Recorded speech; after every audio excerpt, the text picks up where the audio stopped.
Olá, estudante do terceiro ano do ensino médio.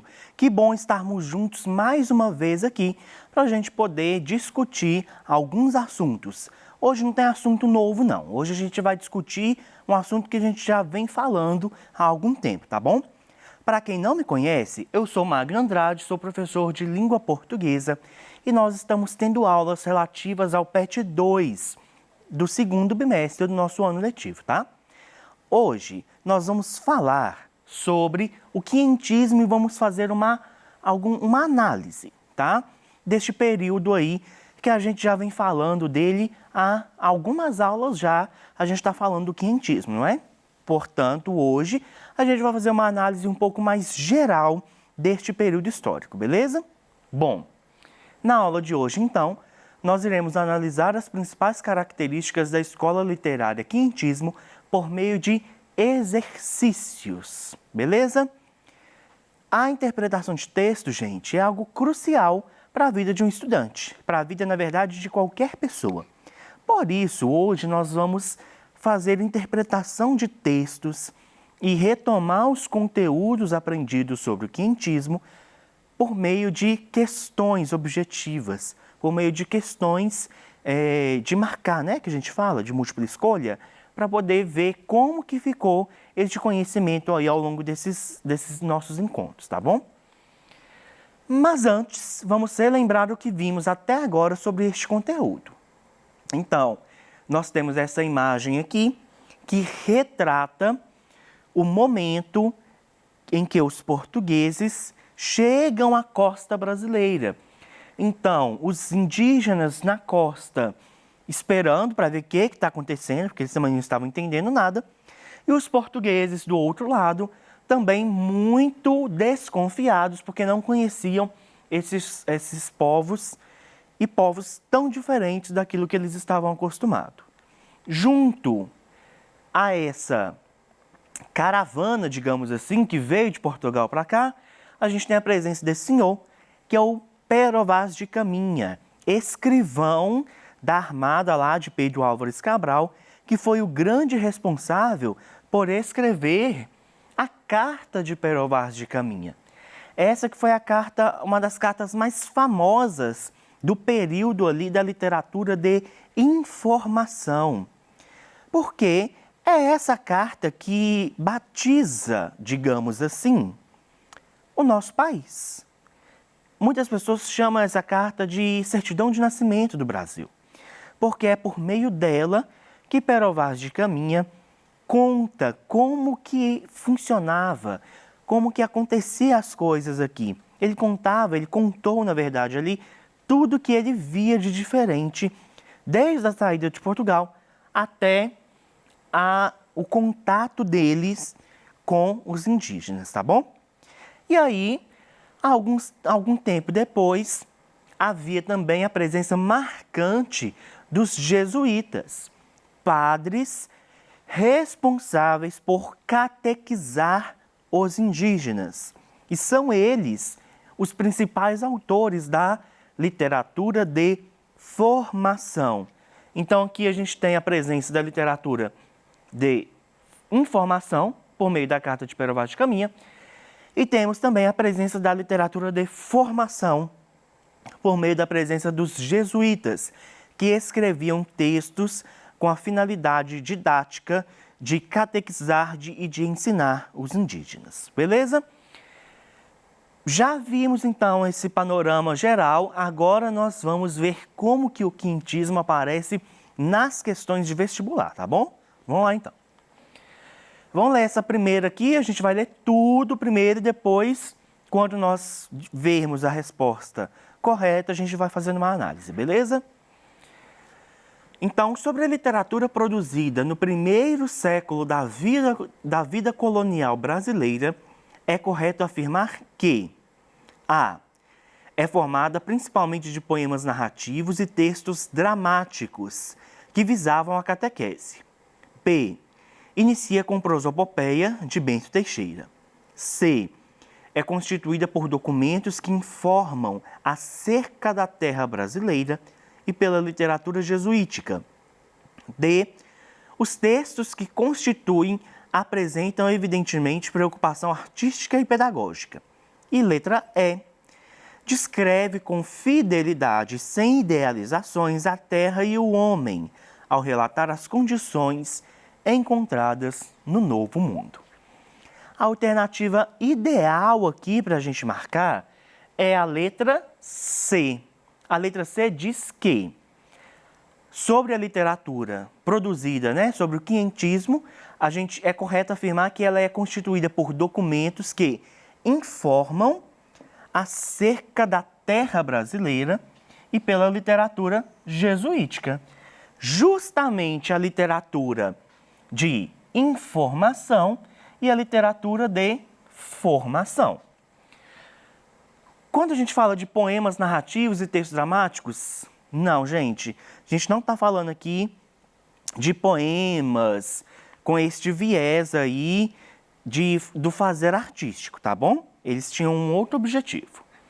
Inicia com a prosopopeia de Bento Teixeira, também não. A prosopopeia de Bento Teixeira vem depois dessa história aqui, já é no outro século que acontece essa prosopopeia aqui, tá? Os textos que constituem apresentam evidentemente preocupação artística e pedagógica.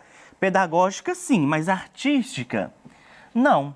A gente já falou disso. O objetivo dessas escritas não era artístico, era só de ou ensinar ou informar. Descreve com fidelidade, sem idealizações, a terra e o homem. Não. Não era muito nesse sentido, com fidelidade sem idealizações. De tanto que na própria carta de Pero Vaz de Caminha, ele coloca várias questões do achismo dele em relação àqueles povos e já assim idealizava que aqui poderia ser uma terra produtiva, que aqui poderia ter riquezas. Então, isso aqui também não confere. Tranquilo? Vamos continuar então. As primeiras manifestações literárias que se registram na literatura brasileira referem-se à literatura informativa sobre o Brasil, a crônica, e literatura didática, catequética, obra dos jesuítas. Claro, letra A. Dissemos isso aqui diversas vezes, que o objetivo, a literatura, este período literário aqui do quinhentismo, ele referia-se justamente à literatura de informação e à literatura didática. Não rolava aqui história de romance e conto, não tinha, ou era carta, ou eram os textos dramáticos que os padres escreviam. Poesia épica e prosa de ficção. Ficção aqui nada, gente? A gente não tinha essa estrutura aqui nessa época, tá? Obras de estilo clássico, renascentista, também não. Renascentismo, ele vem antes disso aqui um pouquinho. E quando a gente pensa na literatura quinhentista, ela não tinha um quê muito renascentista não, tá? E poemas românticos e dianistas. Isso aqui acontece, 1 milhão de anos depois da literatura quinhentista, tá bom? Vamos continuar então, gente. A literatura de informação corresponde às obras barrocas, arcádicas, de jesuítas, colonistas e viajantes, do período colonial em geral, ou nenhuma das informações acima. Claro que corresponde às obras dos jesuítas, responsáveis pela literatura de formação, e pelos cronistas e viajantes, responsáveis pela literatura de informação, tá? O barroco, o arcadismo, ele vem depois do quinhentismo, tá? São as escolas literárias posteriores ao quinhentismo. E também, ela não está falando necessariamente do período colonial em geral, justamente porque o período colonial do Brasil dura mais do que o quinhentismo. O quinhentismo vai acabar ali em 1601 e o período colonial no Brasil ele continua por alguns anos, tá? E claro que também não é a letra E. Continuando então. A literatura jesuíta nos primórdios de nossa história. A. Tem grande valor informativo. B. Marca nossa maturação clássica. C. Visa a catequese do índio, a instrução do colono e sua assistência religiosa e moral. D. Está a serviço do poder real. E E. tem fortes doses nacionalistas. Será como que é? Qual que seria a resposta ideal aqui? Pense então que a literatura jesuíta, olha só então, eu tenho uma especificação nessa questão. Eu não estou falando do período quinhentista inteiro, estou falando de uma parte, que é a literatura dos jesuítas, tá? Nos primórdios de nossa história, claro, letra C. A literatura jesuíta, o objetivo dela era catequizar os índios, instruir, instrução do colônio e assistência religiosa e moral. Não tinha grande valor informativo. Grande valor informativo é de quem? Literatura da informação. Marca a nossa maturação clássica. Isso também não ocorre neste momento. Isso vai ocorrer depois. Está a serviço do poder real. Não. Como a gente está especificando a literatura jesuíta, ela não estava a serviço somente do poder real, não. A gente pode dizer que a literatura de informação, em sua maioria, muitos dos autores, eles sim, como o próprio Pero Vaz de Caminha, estava a serviço do poder real. Ele escrevia a carta direcionada ao rei, porque ele foi colocado pelo rei ali, justamente com essa função de relatar tudo o que acontecia. E tem fortes doses nacionalistas. Claro que também não. Afinal de contas, de modo, a grosso modo, o que os jesuítas faziam era justamente negar as questões nacionalistas, de tanto que eles estavam impondo a cultura deles aos indígenas, sem se preocupar com a cultura que já havia aqui no nosso país. Tranquilo? Continuando então. Anchieta só não escreveu. Olha só então, gente. Aqui a gente tem a presença dessa palavrinha aqui, ó. Esse não aqui pode te fazer acertar ou te fazer errar essa questão. Então, de tudo isso aqui, o padre José de Anchieta, que a gente já estudou, que a gente já falou dele, ele só não escreveu o quê? Letra A, um dicionário ou gramática da língua tupi. B, sonetos clássicos à maneira de Camões, seu contemporâneo. C, poesias em latim, português, espanhol e tupi. D, autos religiosos à maneira do teatro medieval. E E, cartas, sermões, fragmentos históricos e informações. Bom, na letra A, dicionário ou gramática da língua tupi, sim, lembra que eu falei em outra aula que ele foi ele escreveu a primeira gramática aqui no nosso país, a gramática que analisava a língua tupi, que era a língua mais falada aqui no nosso país? Então, não pode ser a letra A. Sonetos clássicos à maneira de Camões, seu contemporâneo. Gente, é justamente essa aqui a resposta que vai dizer de algo que o Anchieta não escreveu. Sonetos clássicos não estava na lista de escritos do padre José de Anchieta, tá? Mas ele escreveu poesias em latim, português, espanhol e tupi. Escreveu autos religiosos. O que é autos? Autos é um gênero textual cujo objetivo é um texto para ser encenado e que normalmente tem um cunho religioso. Então, por isso que é autos religiosos. A maneira, olha, do teatro medieval, que eram, a grosso modo, peças de teatro com cunho religioso, tá bom? E é cartas, sermões, fragmentos históricos e informações. Tudo isso que ele escreveu, menos sonetos clássicos como Camões escrevia, tá bom? Continuando então. Das opções abaixo, a que não faz parte das características do quinhentismo é a alternativa A, textos descritivos, informativos e religiosos. B, linguagem simples e uso de adjetivos. C, temas relacionados com a conquista material e espiritual. D, resgate dos valores clássicos greco-romanos. E, relatos e crônicas de viagem. Então, o que não faz parte da característica aqui do quinhentismo é justamente os temas relacionados com a conquista material e espiritual. Isso não faz parte das características presentes naquilo que era escrito no período quinhentista, tá? Mas sim, eram textos descritivos, informativos, religiosos, tinha uma linguagem simples. Lembra que eu falei da linguagem simples? Porque o objetivo dela era de ensinar. Então tinha sim a linguagem simples, tinha o resgate dos valores greco-romanos e também eram relatos e crônicas de viagem. Tranquilo, gente? Então vamos lá, olha. Dá para usar o quinhentismo na redação do Enem?